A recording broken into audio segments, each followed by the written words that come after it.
شوية أرقام مهمة جدا لازم تعرفوها بعد فوز النادي الأهلي بالسوبر ال16 سوبر زيزو. أصبح النادي الأهلي يمتلك من الألقاب 156 لقب. مقارنة خفيفة مع المنافسين المحلي زي ما انتم شايفين. تاني أقرب المنافسين 82 ودي حاجة مزعلاني. إزاي الأهلي مش عامل دبل سكور على الأقل؟ بس ما علينا. نخش بعد كده الترسانة والمقاولون والاتحاد السكندري والإسماعيلي. دول أقرب المنافسين التاريخيين للنادي الأهلي محليا. وتذكرة في البطولات المحلية للنادي الأهلي والزمالك: 45 دوري 14، 39 كاس 29، 16 4. اوعى تقول لي قطبين أول وتاني.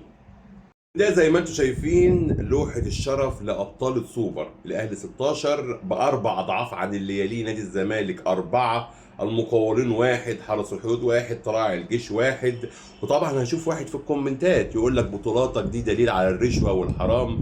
انت اللي تعرف يعني ايه شوبنج بورسعيد، وانت اللي عارف مين اللعيبة اللي بيحبوا فرقهم فلما بيلعبوا في فرق تانية بيفوتوا لهم. مش انا. غير كده ده اسمه هجص خام، مفيش دليل واحد، كلام فارغ من اي مصداقيه، بس هو الوهم اللي انتوا عايزين تعيشوه.